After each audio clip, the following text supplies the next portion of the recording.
Alminha, ou amiguinha, a princesa Mária não conseguia perceber, mas pela expressão do olhar do príncipe era uma palavra terna, carinhosa, uma palavra que nunca antes dizia.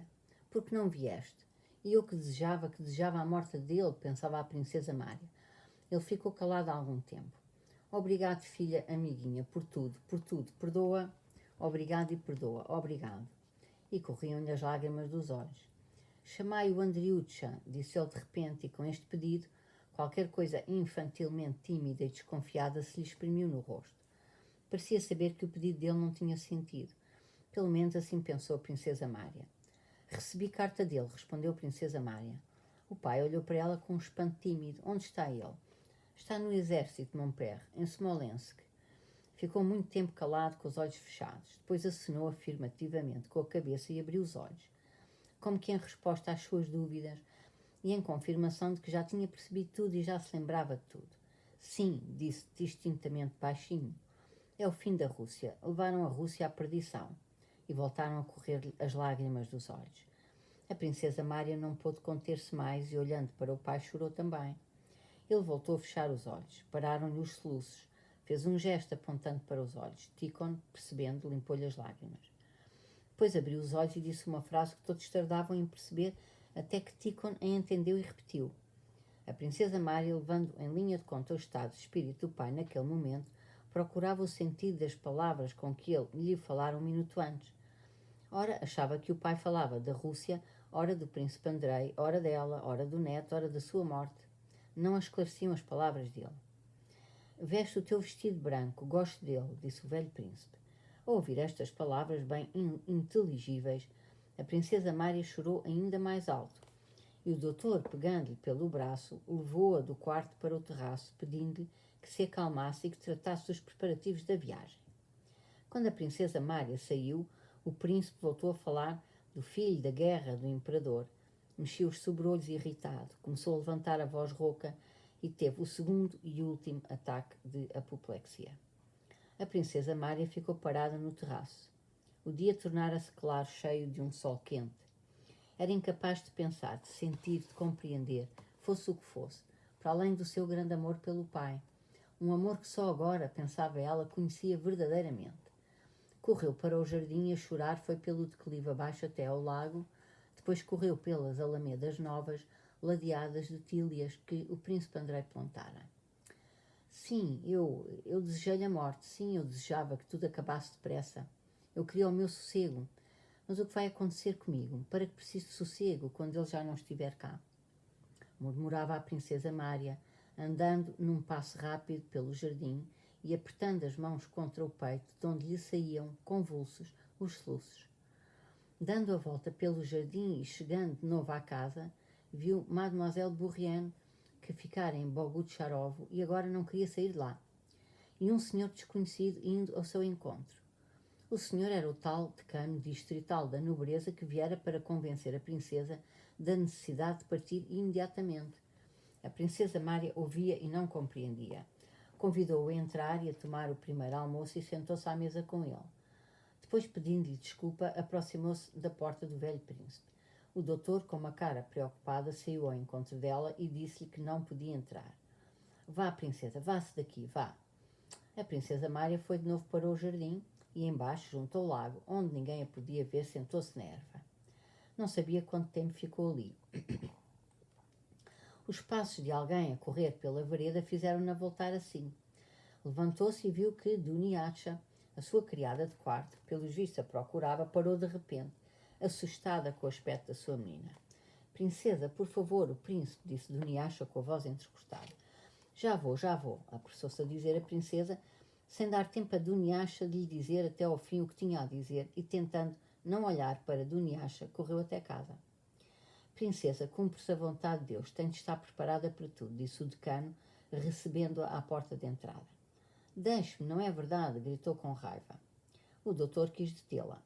A princesa Mária afastou-o com um empurrão e correu para a porta. Para que é que esta gente, com estas caras assustadas, me quer parar? Não preciso de ninguém. O que é que eles fazem aqui? Abriu a porta e a luz forte do dia naquele quarto, ainda há pouco escuro, aterrorizou-a. No quarto estavam umas mulheres e a ama. Todos se afastaram da cama, abrindo-lhe caminho. O pai, como antes, estava na cama, mas o ar severo do rosto calmo fê-la parar. Não, ele não morreu, é impossível, disse a princesa Mária para si mesma. Aproximou-se dele e, ultrapassando o pavor que a tomou, apertou os lábios à cara dele, mas logo se afastou. Num instante, toda a força da ternura que sentia por ele desapareceu e foi substituída pelo terror do que tinha diante dos olhos. Não existe, ele já não existe mais. Ele não existe, mas no lugar onde ele estava há qualquer coisa alheia e hostil, um mistério medonho, assustador e repugnante. E tapando a cara com as mãos, a princesa Mária caiu nos braços do doutor que a amparou. Na presença de Tícon e do doutor, as mulheres lavaram o que tinha sido ele, ataram-lhe um lenço à cabeça pelo queixo para que a boca aberta não se enteriçasse, ataram-lhe os pés, que se abriam com outro lenço. Depois vestiram o pequeno corpo ressequido com a farda constelada de condecorações e puseram-no em cima da mesa. Só Deus sabia quem e como tratou disso, mas tudo apareceu feito como que por si. Ao princípio da noite ardiam velas em redor do caixão, com coberta mortuária. No chão estava espalhado o zimbro. Sob a cabeça do defunto estava metida a oração impressa. A um canto estava sentado um salmista a ler o livro dos salmos. Como os cavalos se apartam e logo se ajuntam e bufam por cima do cavalo morto, assim na sala de estar se apertavam as gentes da família e de fora. O decano da nobreza, o regedor, as camponesas e todos, com os olhos parados e assustados, se benziam e beijavam a mão fria e hirta do velho príncipe. 9. Em Bogucharovo, antes do príncipe Andrei se ter lá instalado, nunca viveram senhores, e por isso os mujiques de Bogucharov tinham um caráter muito diferente dos mujiques de Lissigória. Eram diferentes pela maneira de falar, de vestir, pelos costumes. Chamavam-se mujiques da estepe. O velho príncipe louvava-os pela sua tenacidade no trabalho quando se deslocavam a Lissigória para ajudar nas ceifas ou para cavar lagos ou fossos, mas não gostava deles pela sua selvageria. A última estada em Bogucharov do príncipe Andrei, com as suas inovações, hospitais, escolas e diminuição do tributo, não abrandou os seus costumes, pelo contrário, acentuou aqueles traços característicos a que o velho príncipe chamava selvageria. Por exemplo, corriam sempre entre eles rumores vagos, ora sobre a passagem de todos à categoria de cossacos, ora sobre uma nova crença em que se converteriam, ora sobre umas quaisquer atas do czar, ora sobre o juramento a Pavel Petrovich em 1797, de quem diziam ter dado a alforria aos camponeses, alforria que teria sido retirada pelos senhores. Ora sobre Piotr Fyodorovich, que ia tomar o trono dentro de 7 anos, e que faria um reinado em que seria tudo livre e tão simples que não haveria necessidade de mais nada. Os rumores sobre a invasão de Bonaparte e a guerra fundiam-se nas cabeças deles com conceitos igualmente vagos do anticristo, do fim do mundo e da liberdade. Nas cercanias de Bogucharov havia só aldeias grandes ou pertencentes à coroa, ou senhoriais com base tributária. Porém, os senhores eram poucos, pelo que os servos domésticos e alfabetizados eram pouquíssimos. Logo, na vida dos camponeses destas terras, eram mais sensíveis e fortes do que noutros lugares aquelas misteriosas correntes da vida do povo russo, cujas causas e significados são sem explicação para os contemporâneos. Um desses fenómenos era, havia 20 anos, um movimento surgido entre os camponeses de migração para umas quaisquer bacias de rios quentes. Centenas de camponeses, incluindo alguns de Bogucharovo, começaram de repente a vender o gado e a partir com as famílias alguns para o sudoeste. Como aves atravessando os mares, essa gente, com mulheres e crianças, corria para o sudeste, onde ninguém fora antes. Ainda resgatavam-se cada qual com os seus meios ou fugiam e corriam para lá para os rios quentes. Muitos foram os castigados, deportados para a Sibéria, morrendo pelo caminho em grande número de frio e fome. Muitos outros, de sua livre vontade, voltaram. E o movimento, tal como tinha começado sem causa visível, esmoreceu espontaneamente. Porém, as correntes subterrâneas não deixavam de existir neste povo e iam-se acumulando até formarem uma nova força, que se manifestaria do mesmo modo estranho e inesperado e ao mesmo tempo simples, natural e poderoso. Agora, em 1812, quem vivesse perto do povo notava que tais correntes subterrâneas trabalhavam com força e estavam prestes a manifestar-se. Eram os cicadas da época. Alpátych, chegando a Bogucharov um pouco antes do falecimento do velho príncipe, reparou que havia muita agitação no meio do povo e que, ao contrário do que acontecia na zona de Lissigori, a 60 verstais dali, onde os camponeses iam embora, abandonando as aldeias à pilhagem dos cossacos, na faixa das estepes, em Bogucharovo, os camponeses, de acordo com alguns rumores, tinham contactos com os franceses, recebiam deles uns papéis quaisquer que faziam circular entre eles e não abandonavam as aldeias. Alpátych sabia pelos servos domésticos de confiança que o Mujik Karp, que fazia transporte público havia alguns dias e que tinha grande influência na comunidade camponesa, voltara com a notícia de que os cossacos arruinavam as aldeias abandonadas e que, pelo contrário, os franceses não mexiam em nada. Alpátych sabia também que, na véspera, outro mujik trouxera da aldeia de Vislokovo, onde estavam acampados os franceses, um papel do general francês em que se declarava que os camponeses não seriam prejudicados em nada e que, se ficassem nos seus lugares, tudo o que lhes levassem seria pago. Como prova disso, o mujik trouxe de Vislokovo 100 rublos em notas, não sabia que eram falsas, que haviam sido entregues como adiantamento pelo FEN.